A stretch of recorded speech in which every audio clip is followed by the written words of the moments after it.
Ellie, I love you with my whole heart, always and forever.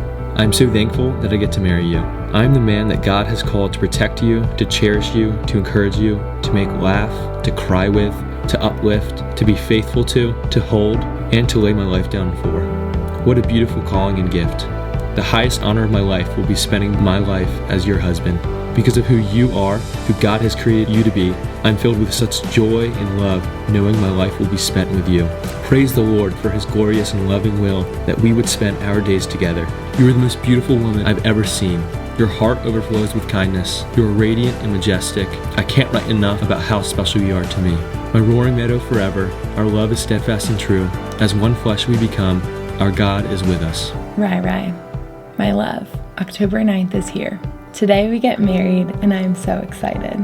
We have waited, anticipating what's to come as the Lord has prepared us for our marriage. I want us to both take a moment today to sit with Jesus and remember his faithfulness. I am grateful for his divine rescue that intercedes into our mess and makes it glorious. Rye, I am so glad we are together. I know it took months of me fleshing out logistics of us dating, and you are still quick to be patient. You are kind and gentle to my independent spirit and often remind me of Ephesians 4:32, kind to others, tender-hearted, and always forgiving. It is the sweetest gift to walk alongside you with the same mission as you lovingly and sacrificially match my pace, as you remind me that we are in it together. You have never left room for me to doubt your love or affections. I cannot believe I get to be your wife. Thank you for choosing me every time. You are the calm to my chaos, the voice of delight in my grumblings. Your character is so lovely. I'm so glad we ate cake for breakfast that one October Saturday morning. Today is the continuation of what we've begun to put in practice the last months together, to live a life of reckless abandon for the Lord, putting all, and I mean all, our energy and strength into it. I love you, Ryan Patrick. Ellie, I'm so excited and overflowing with abundant joy as our day, 10/9/21, becomes the start of our lives. May we grasp and understand marriage. May God bless us and fill us with grace in our marriage. I will love you like Christ loves the church, and I will humbly lead you in love. To the love of my life, love, Ryan.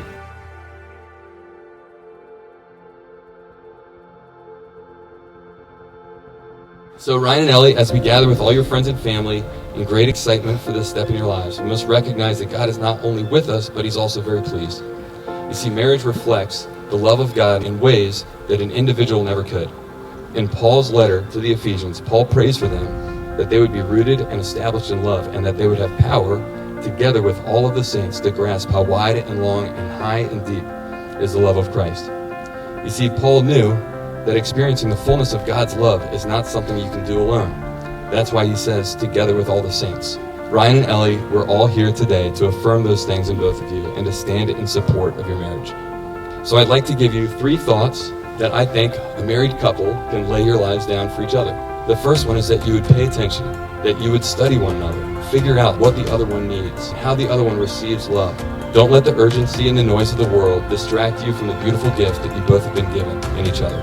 The second one is that you would honor one another with your words. Recognize your words as powerful and use them wisely and lovingly. And the last thing I would say is to make sure to laugh. I don't think this will be very hard for you to, and it hardly sounds like something you need to work on. But I would say it's important. Don't let the goals of your career or the stresses of your life keep you from delighting in one another. Now that Ryan and Ellie have given themselves to each other by solemn vows, by the power given to me by the state of Virginia, but more importantly under God, I pronounce them husband and wife. Ryan, you may kiss your bride. So now it is my honor, ladies and gentlemen, to present to you Mr. and Mrs. Armstrong.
into the deep end, give you all my weekends, taking